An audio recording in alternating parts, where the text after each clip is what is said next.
Can't wait to see how many show up.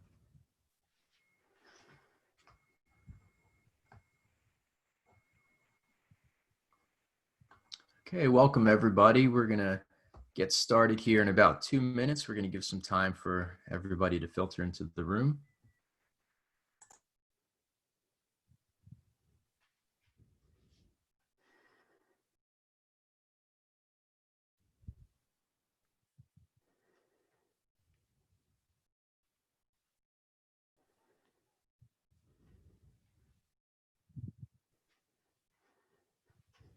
See some familiar names.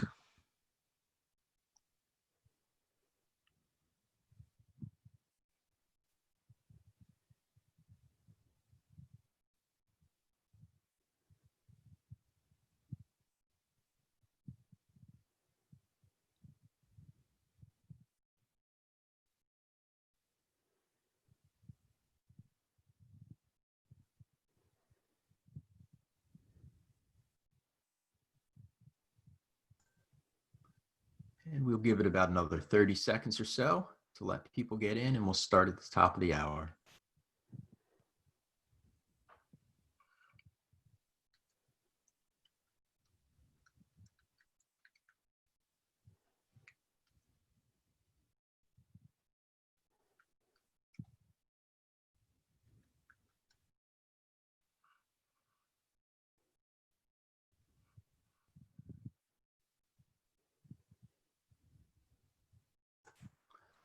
Okay, welcome everybody. I hope you all had a nice, whether it was lunch, breakfast, or dinner, depending upon your time zone.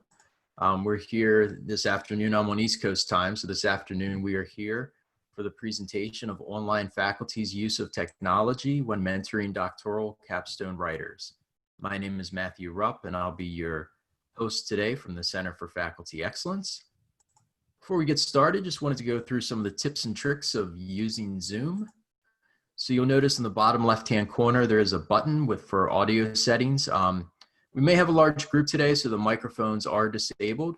However, there will be interaction through chat, which we'll talk about in a moment. But if at any time you have trouble hearing, you can click on that audio settings button and you can go ahead and monitor your speakers and other settings in that window.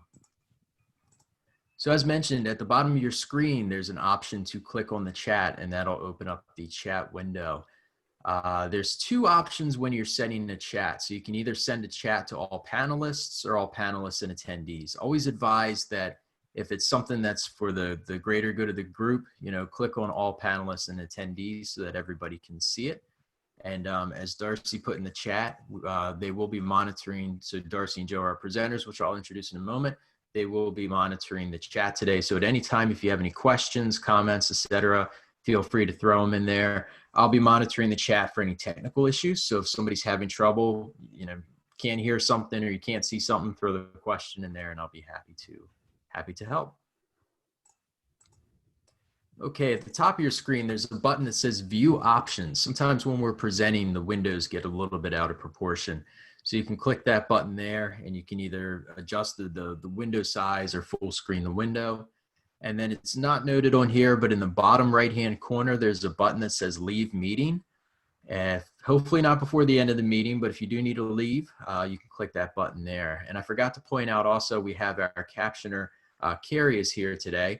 And so if you'd like to see the subtitles, that closed caption button is on the bottom of the screen. So now I'm going to pass the presentation over to Dr. Darcy Harlan, who's going to introduce herself and her co-presenter. Darcy? Good afternoon, everyone. We thank you for spending some time with us today. There are a lot of good sessions, so we do know that you chose us. So we're very pleased about that.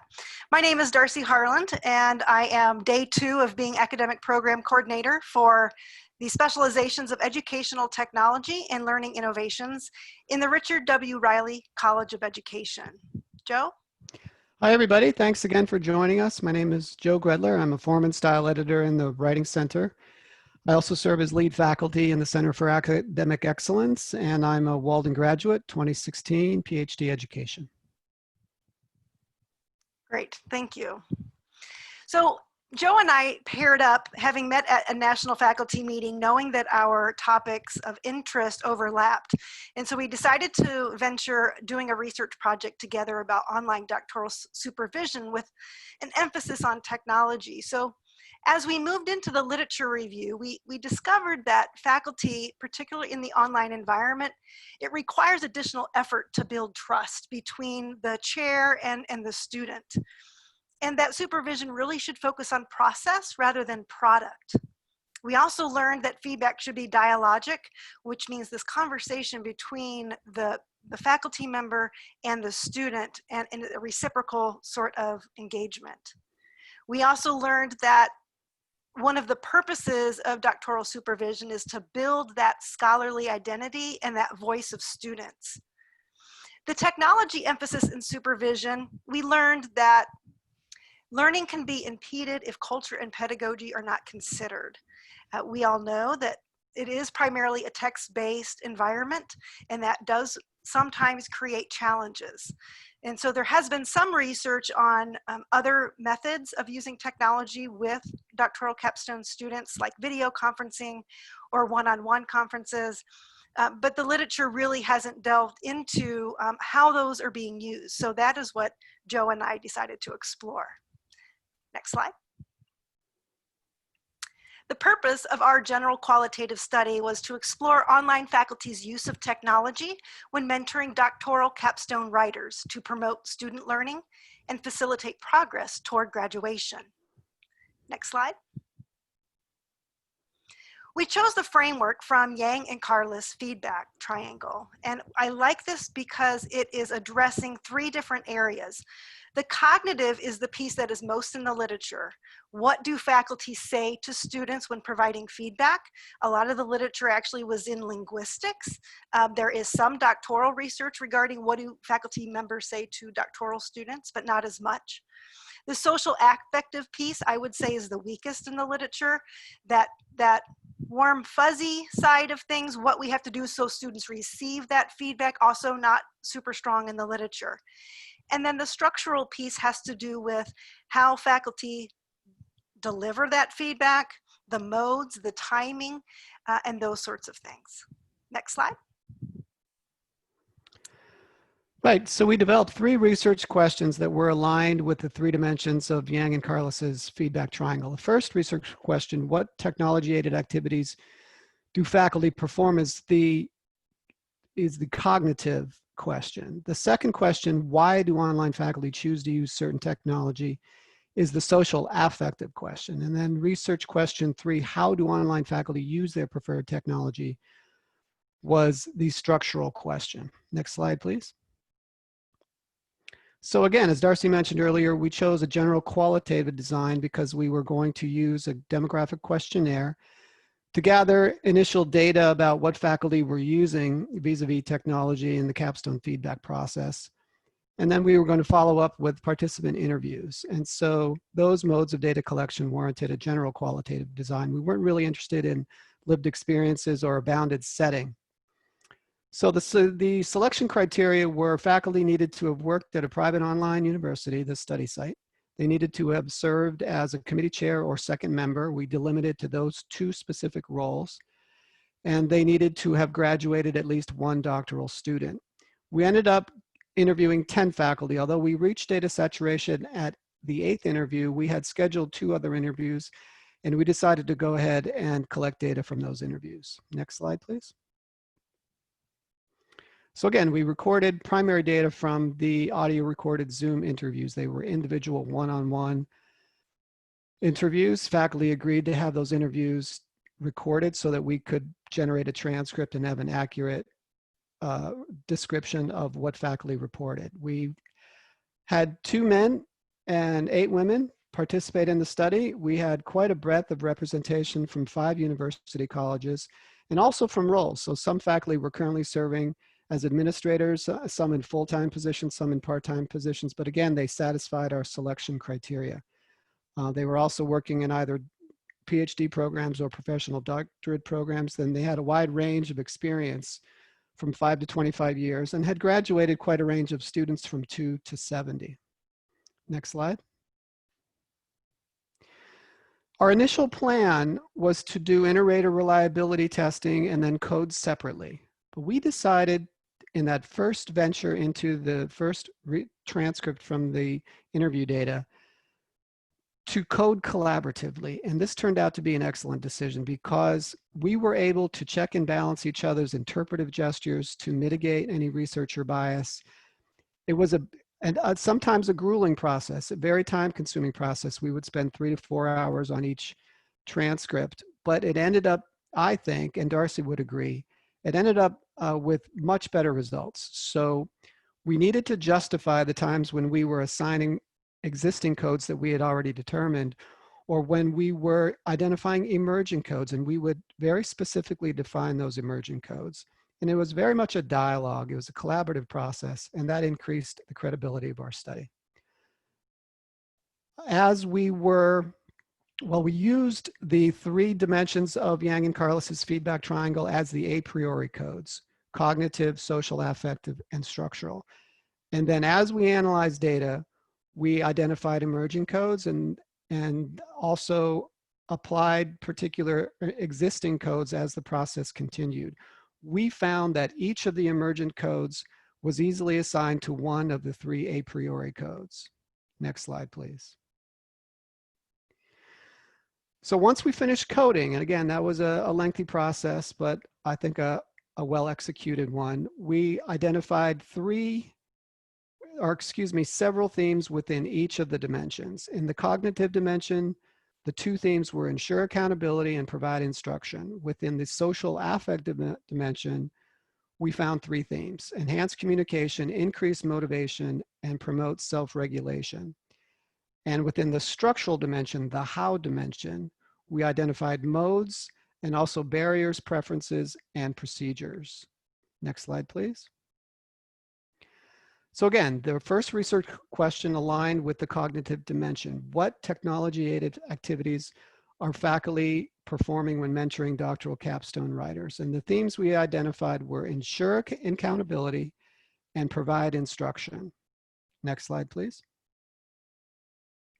More specifically, what does accountability mean? Faculty reported that they used various technologies, including email, word feedback, online discussions, and also online announcements in the Blackboard setting to clarify expectations. One faculty reported that they used a list of demands. That sounds aggressive, perhaps, but that's how this particular participant described it. Upfront to ensure that their expectations were clearly indicated. Faculty also used primarily Microsoft Word to ensure clarity and quality of student writing.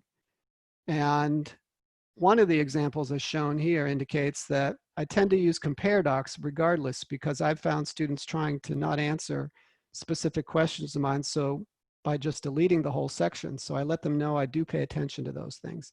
That's an example of how faculty use technology, specifically Microsoft Word's compare doc feature, to make sure that students are reading the feedback, applying the feedback, and moving forward with the process. Next slide, please. So the other main theme in the cognitive dimension was provide instruction.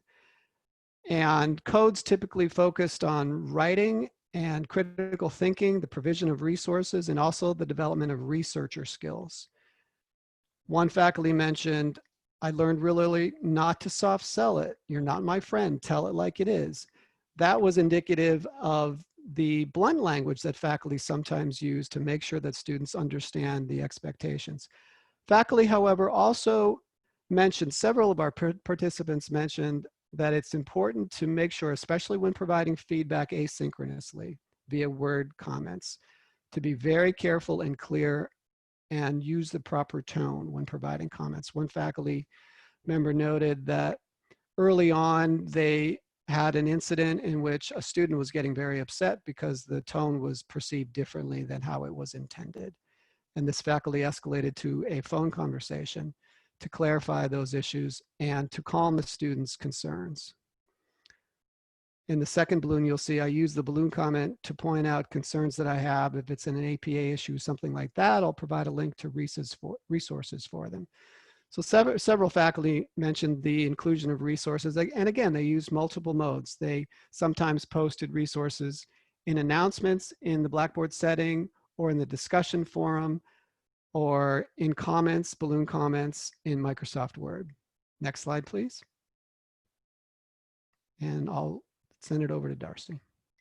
So the next dimension was the social affective dimension. And I would say if you asked any of our participants, none of them really particularly viewed themselves as softies, but when they talked to their students, and they were really good at preparing the students to receive that feedback, and that's really what we're talking about in the social affective dimension. So what faculty were using technology for was to enhance communication, to increase motivation, and to promote self-regulation. Next slide.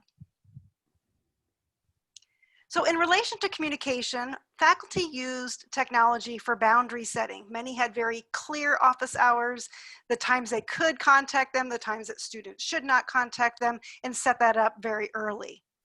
Another really important theme that aligned really great with the literature was this dialogic conversation. So if you look at that first comment from one of our participants said, "When I'm giving feedback on a document, even when it's a written comment, I ask them to envision it like a conversation." And this is fantastic on several levels. First, that the faculty member themselves is viewing it that way. But I think what's really powerful about that particular comment is that they articulated that to the student. They didn't assume that the student would automatically want a conversation about their writing. A lot of students want to write and move on. And by telling the student to envision it like a conversation, you are opening it up to be a truly dialogic conversation rather than a, "I said to do this, you should do it," but it's a conversation. Another way that faculty use communication in using technology was really to encourage that peer interaction. A lot of our participants leveraged the peers within the LMS, the learning management system, to even help lighten the load of the chair, because the feedback that comes from the chair can be even positively reinforced by the other students going, "She's serious, you got to get rid of the passive voice," or whatever the comment might be. And also overcoming challenges was a very big important piece for our faculty, and the technology that they choose to help students overcome those challenges was done very purposefully and respectfully of the student and what they were going through at the time. And then another very large category of codes for us was the importance of trust building relationships. So if you look at that second comment, one of our participants said, as if they were talking to the student, "I've gone through it, so let me help you. Let me give you the benefit of my experience." So building that relationship, showing that I am here to help you. I am here to help you get through this program. And a lot of faculty too balance that very artistically or very, very carefully with their students in celebrating the wonderful attributes that the student already has and the experiences they have and that they bring to their project, but then also saying, "Rely on me because I know the process. And let's bring your expertise and my expertise together to help you get through this." Next slide, please. The next social affective area was in relation to motivation. A lot of our participants really worked hard to celebrate student successes. They would do that individually. Sometimes they would, make an announcement for the whole group, all the other mentees, to celebrate those milestones and being able to help one another and encourage one another. A number of our faculty also used humor. For example, one of our participants said, "I started calling anthropomorphisms anthros, and then I found a little emoji, a picture, a made-up monster that I would stick in the comment bubbles so that every time you saw a little pop-up monster, you knew you had to fix an anthropomorphism." Things like that to make it a little bit more playful and a little less word heavy. So humor, our faculty used on occasion. They also were very cognizant of using humor only when they had already kind of developed a relationship with the student so that the student would receive that in a proper manner. Also remembering to give positive feedback in track changes and in email summaries was another theme that our faculty showed us. Also using positive peer pressure, leveraging those peers to help everyone in the group to become better. And positive tone was something that a lot of our participants talked about having to have learned the hard way. So one of our participants said, when I'm in a meeting with a student and we're live and I'm giving verbal feedback, I try to be very mindful of my tone of voice. And in writing, I think written words can be so much more tricky than even face-to-face or live contact. So I try to be pretty thoughtful about not only my word choice, but the tone. Many of our faculty talk about, as a new mentor, having made a mistake or having had said something that the student interpreted completely, not at all the way they wanted, and then having to learn, you can't just write short little comments, you really have to give them a little bit more context so that they understand how to receive that feedback. And then last, they also were helping students remember their reason and social change mission as a way to motivate them to move through the program. Next slide. The last social affective area was in regards to promoting self-regulation. Faculty would often encourage their students to envision the end. They would model scholar professionalism. One of our participants said, I try to draw them into a more collegial conversation with the understanding that they are going to be doctorally prepared scholars. And also empowering these individuals to become professionals and taking ownership of what they are doing, and doing that in lots of different ways and promoting that self-regulation. One of our participants said, students shouldn't feel done to, but a part of. And that is that idea of really allowing the students to take charge of their own learning and their projects. One of the surprising things that I think maybe we don't teach in NFO, because it's one of those things that it just kind of happens naturally, is mentors often are teaching life skills and management. Just how do you manage your time, life balance? And those conversations come up, and these chairs and second members are helping students with self-regulating in their life area as well. Next slide. The structural dimension is the one that we've had the least amount of time to get into. So I'm going to kind of skim over a bunch and then talk just about modes. But in structural feedback, we dealt with barriers, preferences, and procedural. Barriers, faculty would mention task stream or issues with time zones with their students. Our faculty were very, very cognizant of using technology that students prefer, so that students weren't having to learn new technology, that the communication piece could be rather fluid. And then procedural things like document management, and then just the timing and speed at which they return feedback. Now I'm going to talk a little bit more about modes. Next slide, please. Our literature review showed us that there's basically 4 ways that feedback is communicated in an online environment. Asynchronous low would be things like discussion boards, announcements, emails, document sharing, cell phone text, or any kind of app that does something similar. Async high would be screen recordings, videos, webinars, or audio that are posted for students to watch on their own time. Synchronous low would be phone calls, WhatsApp, VoIP with voice only, or a face-to-face meeting. And sync high is a VoIP call with webcam, maybe using screen sharing to show student work while talking with them on the call, or live meetings and webinars. Next, please. I know we did a qualitative study, but these are the mentions. So for the first cognitive dimension, overlapping with mode, and this is just giving us a snapshot of where things landed. As Joe and I were coding what the faculty member was talking about, we were also always wanting to know, how did you communicate that? What technology were you using? And so we found out that primarily faculty really are using track changes, comment bubbles, email summaries, links to resources, constant pulling back to that term plan, compare docs, discussion forums, and then either regularly scheduled calls or Zoom calls, or as needed. Next slide, please. A really interesting finding from our study was talking about screen sharing. Our faculty talked about times when it's really, really good and times when they found it not effective. And so they found that screen sharing, or what we call like a document focused discussion, was really good for pointing out writing issues or PA minutia, or clarifying comments. So they have the document in front of them and the faculty member walks through it comment by comment with the student, and it was really good for that. It was also good for teaching qualitative coding or stat software. So a faculty member could look on the screen, could begin coding with the student, could look at what the student had coded and help them start rearranging into categories, and being able to look at the same thing at the same time was extremely beneficial. However, a number of our faculty said screen sharing and being a document focused was not necessarily very good for discussing larger conceptual ideas, like maybe how does the conceptual framework fit into this, or just alignment, things that are a little bit higher.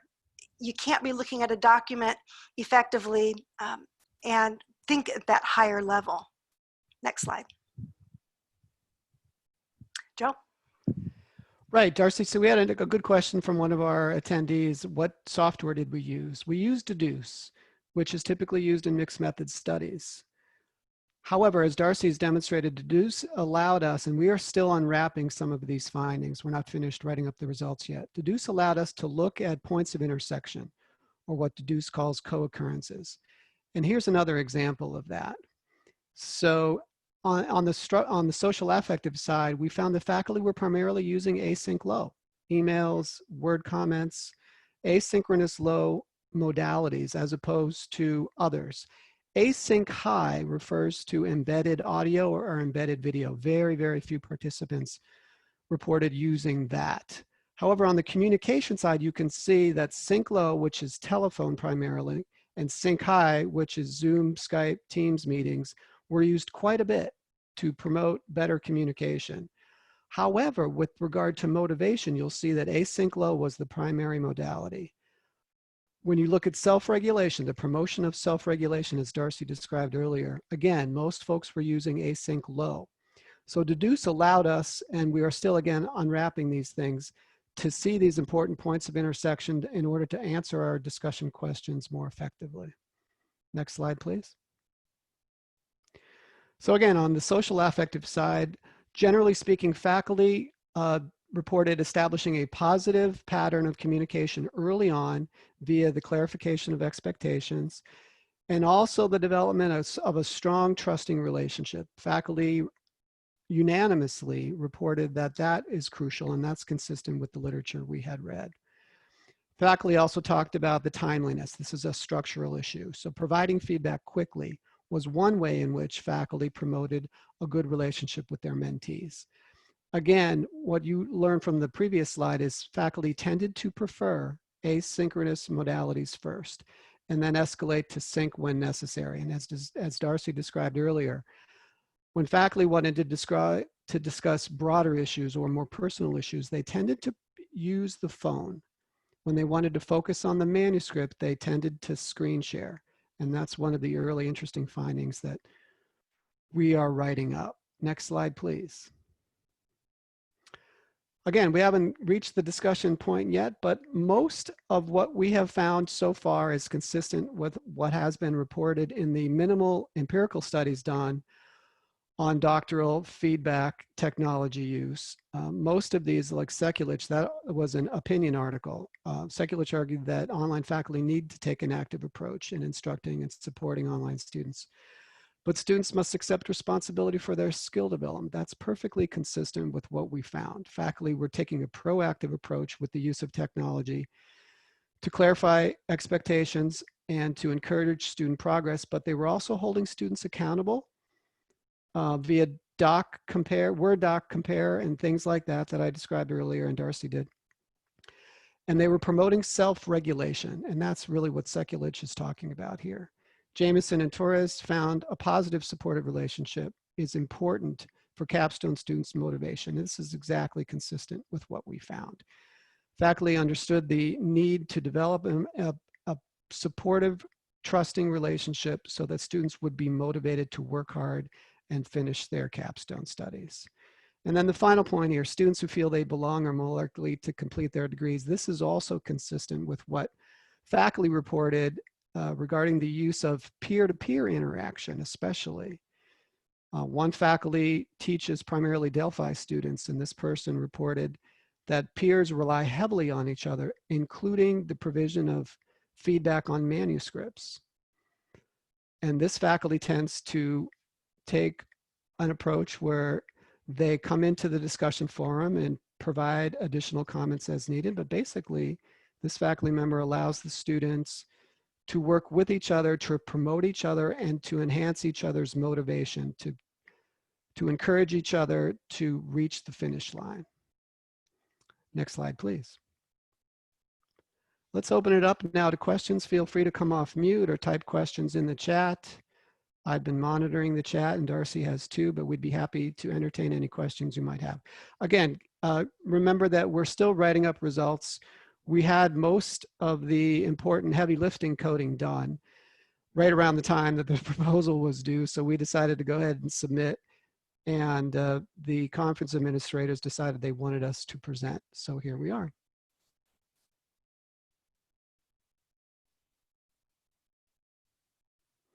Darcy, any other comments? Nothing is coming to mind. I will tell you that this has just made me have all kinds of warm fuzzies about Walden and what we do for students.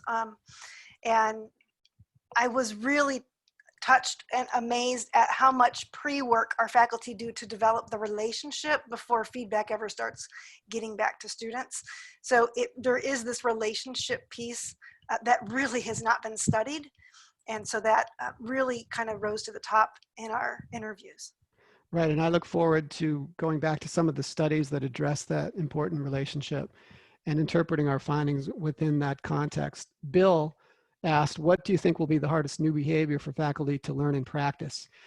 A couple of participants, Bill, addressed the need to be mindful of tone in asynchronous comments. I think at least two, Darcy, correct me if I'm wrong, faculty mentioned the initial learning curve in adjusting from on-site instruction to online instruction, and how initial comments such as, so what does this mean, which is seemingly innocuous, but it was being, these types of comments were being interpreted as offensive or insulting or disparaging. And so some faculty members reported that it was very, very important for them to be more mindful of tone and to think about how their comments were being received on the other side as a means of promoting that an essential trusting relationship in the uniquely iterative process that is the doctoral capstone writing process. I know at residencies, when I talk to students, I like to talk about this a little bit with them, particularly those who are in Resi 2, 3, 4, because I say, you know, when your chair provides all that feedback and you have all these comments in the margin, you just need to view that as your chair loving on you. And the look on their face is like so telling. They're like, really? Like, that's how I need to be viewing those comments. And it almost is like a 180 for them now to go, oh, that's them caring about me and my project. That's what they're communicating. They're not saying, and if you can help faculty to help students begin receiving it and viewing it that way, and even having a conversation where you say that overtly, I think we can really help prevent some of these issues of students becoming super defensive about their writing. And you go, and then it also to be that dialogic. If you really want to push back on something because you wrote it a certain way because of a certain reason, then you talk about that. You just don't necessarily fix it without talking to the chair. And so allowing those conversations to happen organically and respectfully. Right, we had another question about faculty accommodating student preference. And this was an important thing that several participants mentioned. Basically, faculty were saying they needed to keep it simple. They needed to make sure that the technology they were using did not become a barrier, did not become its own learning curve. There's enough to learn, there's enough to do in the researching, the writing, the editing, the revising, all of it in the capstone writing process, that faculty did not want the learning of new technology to be an issue. And so faculty worked early on with students to make sure that their preferred technology was being used so as to promote better communication. And this is consistent with the findings from my study. A couple of years ago, I focused on students' preferences for online students' preferences for feedback. And it was encouraging to learn in this study that faculty are indeed attempting to accommodate students' preferences when providing feedback and when engaging with their capstone mentees. Yeah, Jamil, I'll add to that. Faculty were not as flexible when it came to students learning track changes. That was usually one of the expectations. You have to learn how to deal with track changes, know what to do with comments, and then a lot of faculty had very specific etiquette that they wanted their students to use in regards to what to do with the track changes, when to, when you can delete and accept and all of that. But in regards to synchronous is really where the student preference came about. Like, they didn't require Zoom or require Skype or require Teams. They asked, how can we have a conversation? Whatever technology the student would mention. You want me to call you at work? That's fine. That was one of the issues, was that a sync high situation wouldn't work if the student was at work, but they could take a phone call. And so whatever the student wanted, the faculty member was willing to do. And we had a question about response time. Most of our participants emphasize the need for quick turnaround as a means, again, of promoting a trusting relationship. And it's basically doing unto others what you would have them do unto you, right? We all like quick feedback, quick turnaround time, and that's what our participants were reporting. There's another question, Darcy, about whether we, students and faculty, are using technology to shy away from direct sync contact. Any thoughts on that? Well, I think it's like anything where when I spend the time to write out these comments, and sometimes I provide a link that says, I identified a problem. Here is a link to the Writing Center that will help you address this problem, or the Academic Skills Center, or the CRQ. I expect my student to go and learn about that first before they maybe follow up with questions, right? It's that self-regulation. I'm helping you, but I can't do it for you. And so really working to do that. But a lot of our faculty members, particularly when it was clear that there was a miscommunication or a misunderstanding, whether that was content related or if it was in the tone, those almost always got escalated to a sync conversation.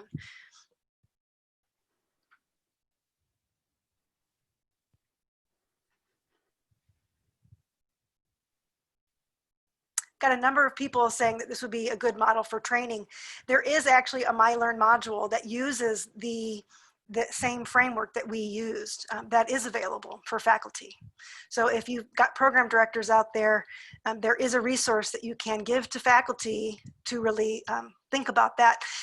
As a former high school teacher, I can see a really cool activity of having just even a one-page document where you have a comment that you highlight a few words and go, so what? Okay, we all know that means you need justification, but that's not how it's going to be received by a student. And so maybe having faculty go through an exercise during a faculty meeting might be a really fun little thing to do in breakout groups. Here's a one-page document with some feedback. How could we include the social affective piece in a document to soften that, and so that students will receive that in a way that they'll want to act on it? Darcy, I think, correct me if I'm wrong, I think that's the providing feedback to learners module, right? I don't remember the title, but you were a part of that, so that might be right. I'm trying to think back. I remember the Yang and Carles. I believe that's the one. Could be wrong, Okay. but it's worth checking out anyways. Sure.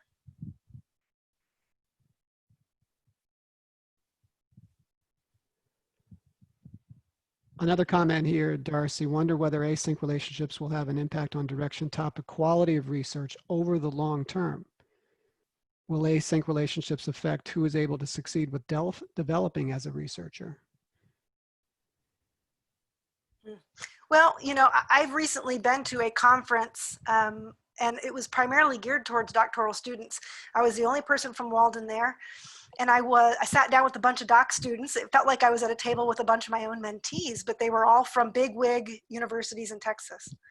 And they all talked about this async thing. This is going on in the brick and mortar universities, obviously now because of COVID, but even before, because that is the primary place for a doctoral writer to learn how to write, is to get feedback on their writing. And that happens primarily in an asynchronous way. And so I think most students if they don't receive asynchronous feedback well, they must learn.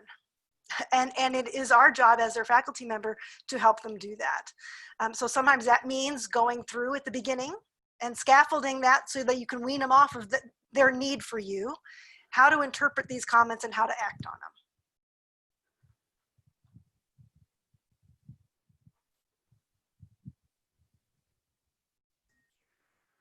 We're about 1 minute from end of time, so if there are any other questions, please come off mute or type them up, and we look forward to finishing our research and submitting for peer-reviewed publication, and also potentially presenting at further conferences down the road, both external and internal. Ooh, good question about why does it take up to 2 weeks for a document to be reviewed by chair and committee member or writing center? Speaking as a writing center staff member, we are pushing internally for faster turnaround time. We are now encouraging each other, the editors that is at Form and Style, to return feedback within 5 days. So we are coming down as best we can from that 2-week limit to less than a week. Darcy, you may speak on behalf of committee and second committee members. Well, I'll speak on behalf of everyone, but I will, okay. I will say that communication is key. And I think when faculty members let a student know where they are in their queue, that helps a lot. Students do get restless. One of the things I require my students to do is to tell me when they submit something for review what they are working on. They are not waiting on me to receive that document to continue working. So their progress is not hindered by waiting on a draft review from me. We have always 2 things moving at the same time. The student is always moving forward.